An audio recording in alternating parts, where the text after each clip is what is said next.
In this video, I want to go over how to attack on Oregon.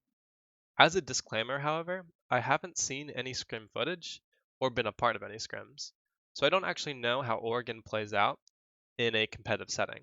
But I do want to introduce two philosophies on how to strat create on attack, and then also go over my initial thought process on how I would attack Oregon.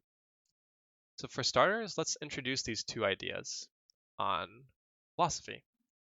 First philosophy is free map control, and this is or bleeds into the idea of planting. With free map control, you're looking for kill opportunities through getting influential, uncontested map control, with the win condition being your man advantage. Essentially, you go up 5-4 early, you maintain that lead. You might snowball that advantage into like a 4v2 at one point, or you might just continue to pair down 5-4, 4-3, etc. until you're in a 1v1, or a 2v1 rather, making it very easy to plant.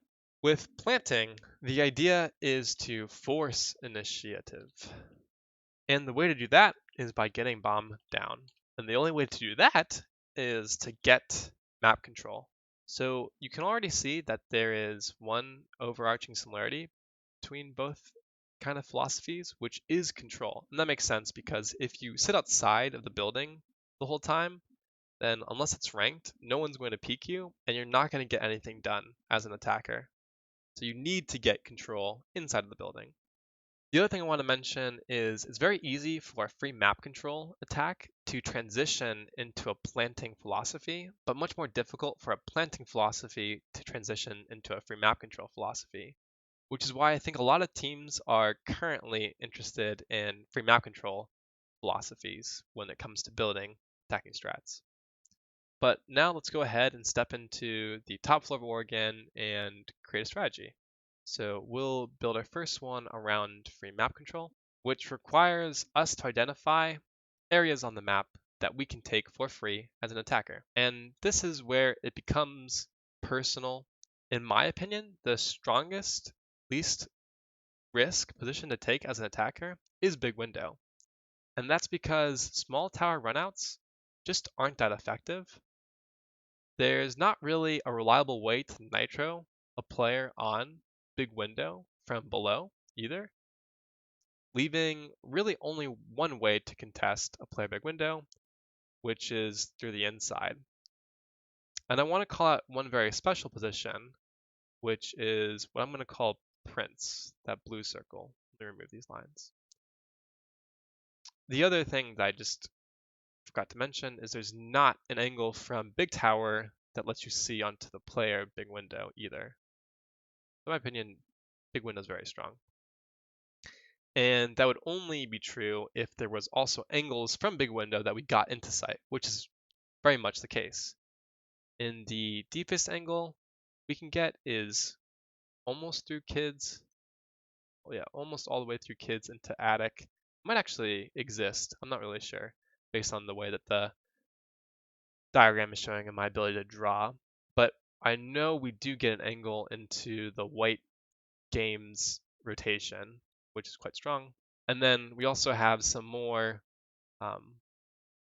or I guess they're overlapping angles since technically this pathway is what I was referring to. But you can't rotate between white and kids is all I'm trying to say, this hallway, if you will, because of big window. So big window, in my opinion, is the strongest position to take on Oregon. The other uncontested low risk position to take would be underneath. And that's because the site is above, so why would there be a defender below? Of course, if you go into a game with that kind of mindset, what's going to happen is there's going to be a roamer below, and they will kill you. So this is where we need to structure something a little bit, when I say free map control versus planting, you might think unstructured versus structured, but that's not true either. We still need structure to our takes and some design around it. So we can't just solo push a buck underneath like a lot of teams will on Clubhouse pushing through dirt on a CCTV attack, or basement of villa on, well, really any villa attack. But I did want to mention that I oftentimes think that that's not super effective, is solo pushing like that. But with this idea of underneath and big window, we now have a way to potentially kill the player in this portrait position right here. As you can already kind of think of like an Ashe or Zofia, maybe a Sledge even with nades, or Buck probably being the best, opening up underneath, and then the person big window just holding that player, trying to rotate and squirm around to gate that initial 5-4 man advantage. What else is strong?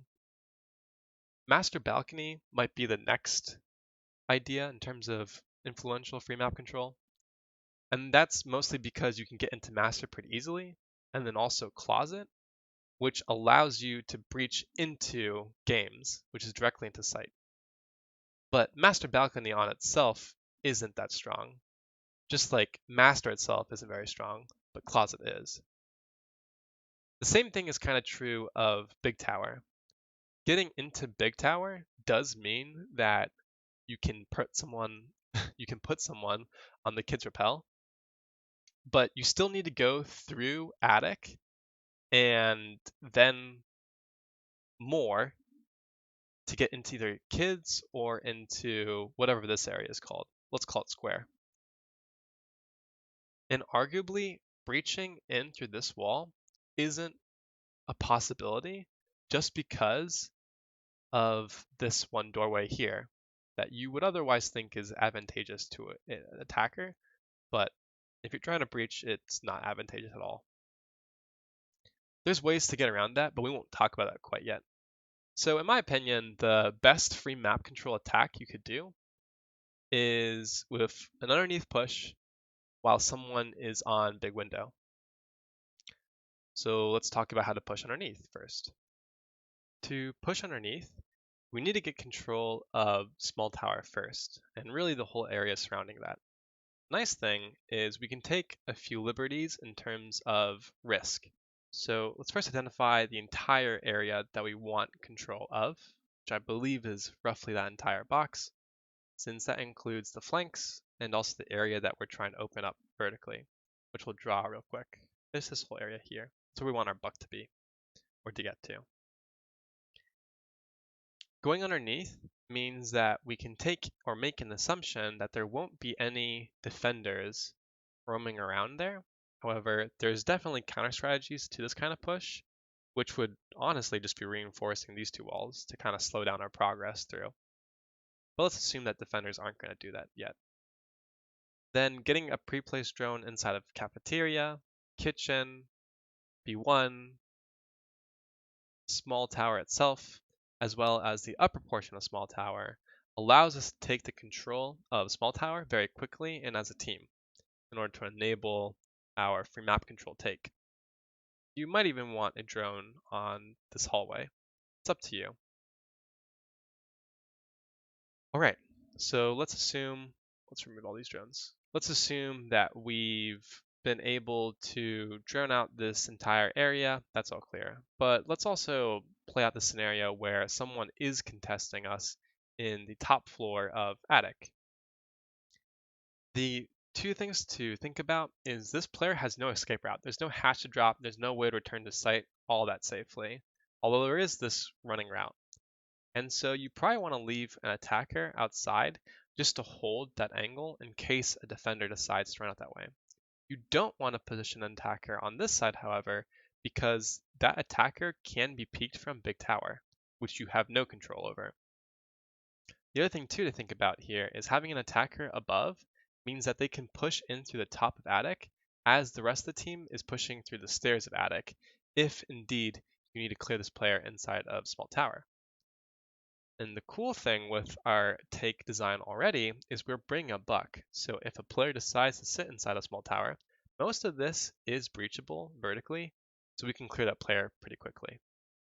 The big thing here though is that we've already identified another way to get that free opening kill by just having a player passively sit outside, holding this rotation of the defender.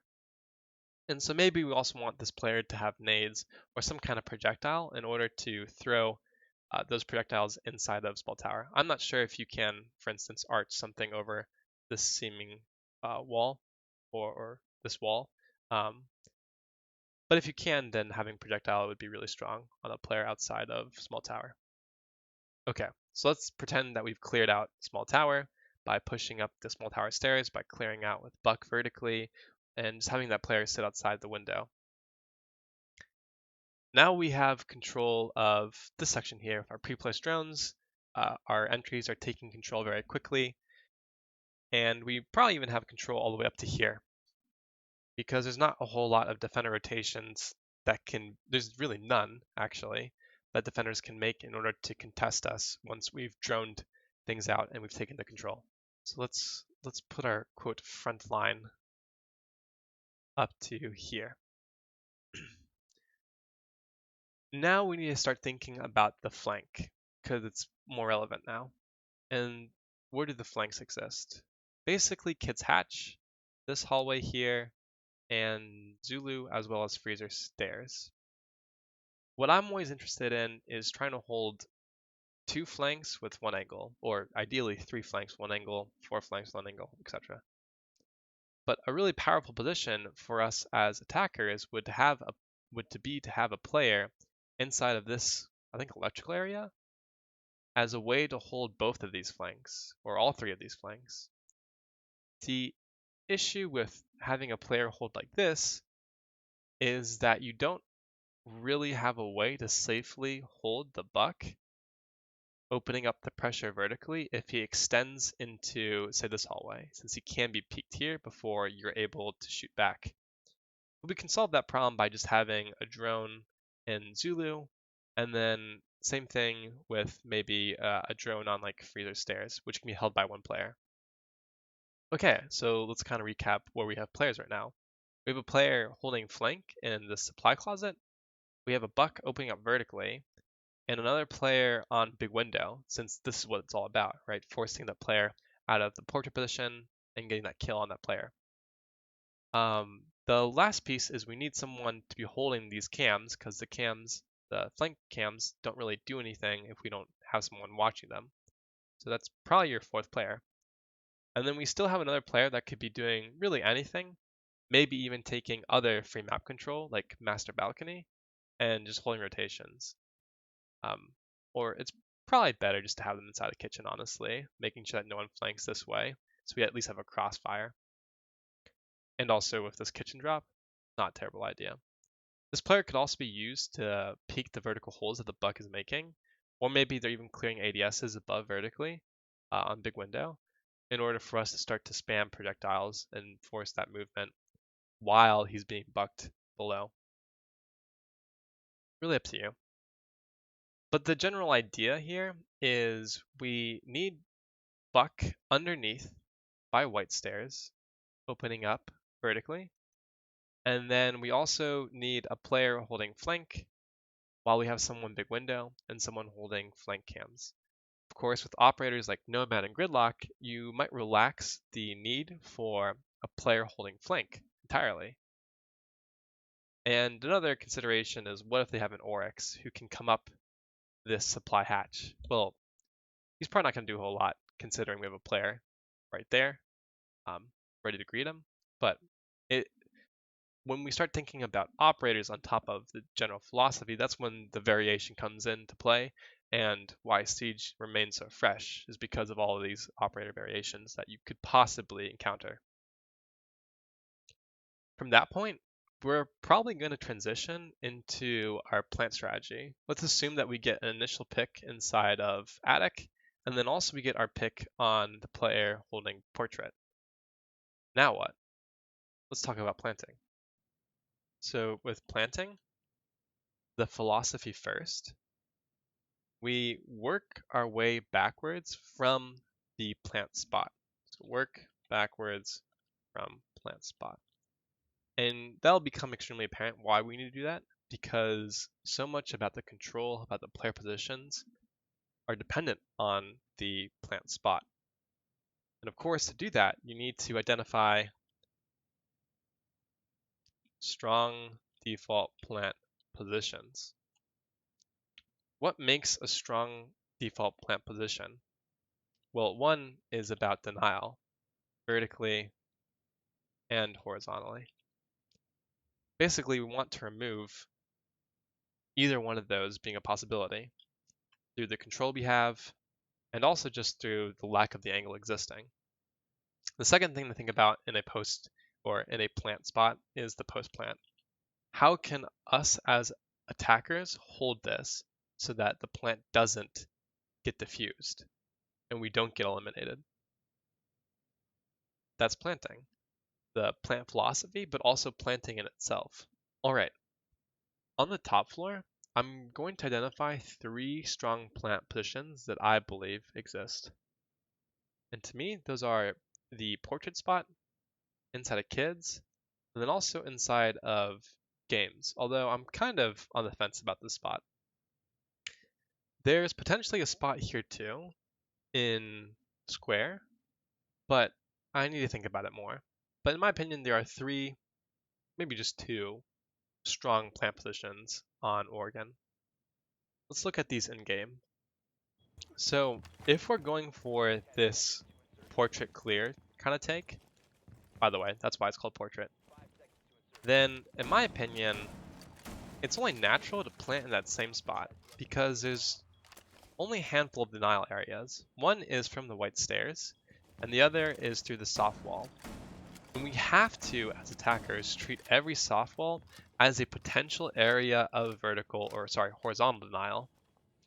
However, in most cases, this wall right here will be reinforced, since big window pressure is simply too much for it not to be. The nice thing about that too is if they do open it up, well, guess what? We have a player on big window who can use these angles now. So let's look at this plant position one more time. White stairs is a threat, and so is kids window a threat, also vertically. But if we're clearing out vertically, then more likely than not, the defenders aren't going to be able to deny vertically. So let's hop back out here. Can I die white? The answer is basically no, and the reason's because of big window again. That smoke is still pluming larger than a player can probably peek before meeting our player big window. And so as long as we trust that our player big window can hold this angle correctly and not allow us to die, we're probably good in terms of getting the plant off. In my opinion, there's another really strong plant spot in Oregon, and it's right here on kids. And this is because of this window repel, but also big window. Big window acts as I already mentioned, a cutoff for anyone to rotate between white and also kids. However, we don't have a way to deny this hallway until we get a player on kids repel. And why is this plant spot so strong?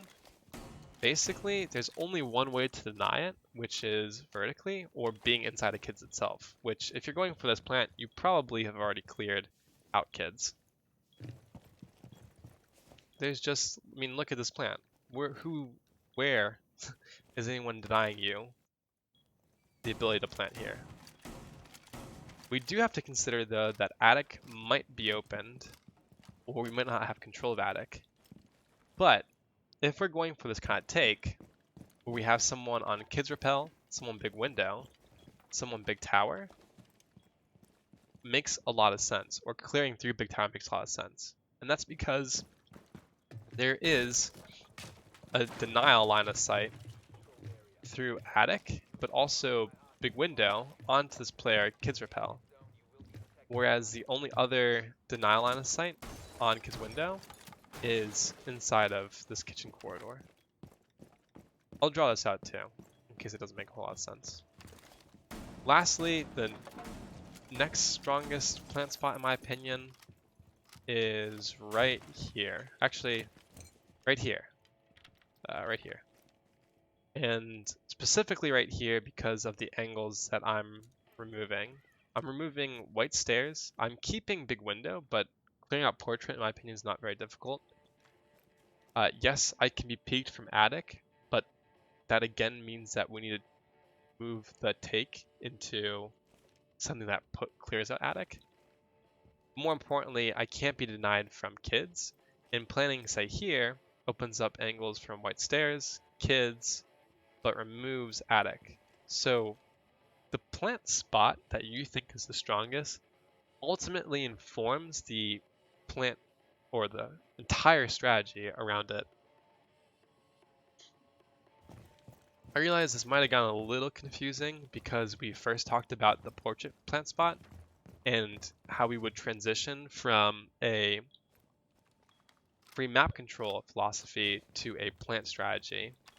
However, what I just did is identified the 3 strong plant spots that I believe exist on Oregon, being in kids, portrait, and then also inside of games by this breach of the gen wall, or games wall. Sorry, I'm used to old callouts.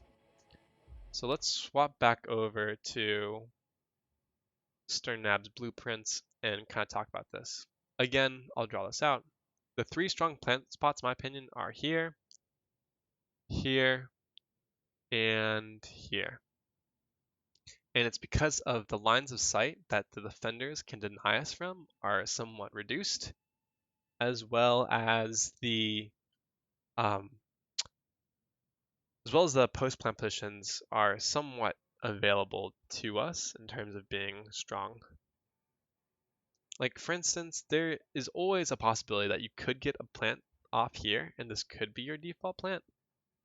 But what are you doing to remove the possibility of being peeked from kids, to remove the possibility of being peeked from white as you run across, etc.? What you consider to be strong plant spots really just comes up to the way that you position your players in order to remove those denial pieces. Another idea that I thought about too is the plant spot right here in Games Trophy, or whatever the series is called, Square Trophy, because there's no vertical denial. However, it's just too open for my liking. Like someone can peek you from here without being punished by a big window. But again, if you have someone on the kids repel, then they can't do that. So your plant spot determines your entire strategy because you work backwards from the plant spot to where you need to get all the players and all the control. So for this one, let's talk about how we get a plant off here. And I already kind of briefly talked about it. In order to plant inside of kids, what we're going to need to do is clear out kids, of course. So how do we do that? There are a couple of rat spots which we'll need to focus our attention to. And generally, the way to clear out these kind of rat spots is to use projectiles or vertically to avoid any kind of gunfight, because getting into kids is actually extremely difficult. Let's continue to back up from this plant spot and from the clear of kids to just talking about how do we get into kids. Well, there are really only 3 entry holes that I think are feasible. It's not really feasible to breach into this wall or even to run into that through big window, simply because of the angles you can be peeked from, being white stairs, the white rotate, as well as portrait and kit itself, right? There is also the pocket strat of using Amaru to get into kids, but even with her buff in the TTS, I wouldn't say that this could be a default take, so I'm not going to recommend it. Instead, we also kind of need to remove this possibility. Since walking in here is impossible, walking in even further most likely is even less probable. So we're left with really only 2 entry points. And I'm sure you know that rappelling in through any window is basically just a death sentence to get peeked from the doorway that the rappel actually watches, or even just inside of kids. Meaning we need to find a way to breach in through attic wall. The issue with breaching through attic wall, though, is that someone from games can be holding this line of sight to deny your breach in through attic wall. So again, that probably forces our hand to bring, say, a Hibana to do that without actually having a place to charge on the wall, but a Thermite or a Maverick. Now we're kind of formulating what operators we also need to bring, e.g. Hibana, in order to actually breach open this wall. Okay. So we can have a player on Kids Repel, since that is kind of our post-plant position, but also denies the defenders from being able to trick this wall when Hibana goes to X-Cairo the wall, so that we can move our control inside of attic into kids to eventually plant here. Well, in order to get into attic, we're probably not going to vault in through this window, and I don't know that makes a whole lot of sense to walk in through the armory side, breach into another wall into attic without clearing out attic. So what most teams will probably do is they'll start in tower, big tower. And this is great because clearing big tower removes the player being peeked from big tower in one of these windows. And also, big tower is somewhat of a free area of control as well. It's just not necessarily influential immediately.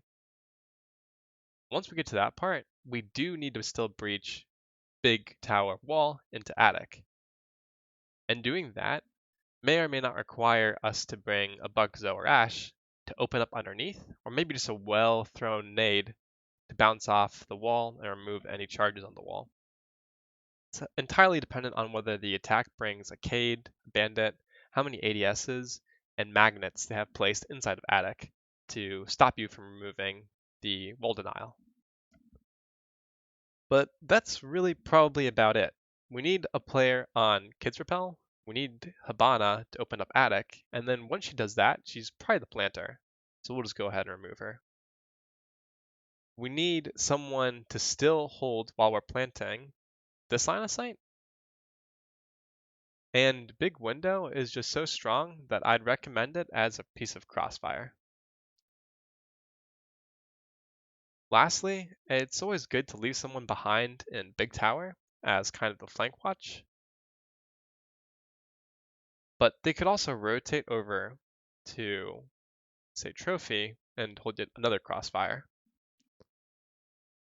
Just again to deny anyone from basically crossing back into sight. Because ultimately, once we've used utility and projectiles to clear out these positions here, we have neutralized the control that we need to actually take into kids and do our execute. I will also remind that projectiles are one way to deal with this, but another is always to use vertical play and use Buck underneath inside of Cafeteria. In terms of how do you get projectiles into these corners, well, Capitao is really effective with his Firebolt, and then I'm sure that there are nades that exist from even Kid's Window, as well as once you have this breach open, it's a lot easier to line up projectiles. For our plant's portrait, I do want to say that while this is a great plant spot, big window is obviously very important. We've only mentioned 2 player positions in our attacking strategy. So what else could we do? Well, since we have control below, sending up a player white stairs is really strong. In fact, extremely strong, considering this is the cutoff between both sites.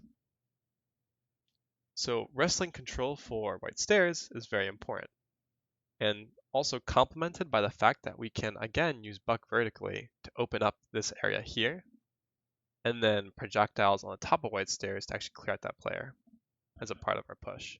Then the last piece is really this wall and the uncertainty that that wall brings us. We simply don't know what the defensive setup is going to be, and frankly, there's not a great way to actually do anything about that. So one choice is again to open up vertically to make it difficult for defenders to play in these positions. Another is just to use smokes or have one player hold this way on big window while the other player holds white stairs on big window. And there's our 4 players. Oftentimes I think that it's not the smartest thing to go into a plant setup with 5 players in mind. You will most likely lose a player all the way through. Lastly, let's talk about a games plant. So where you move this plant position depends on what you think is the easiest to take control of.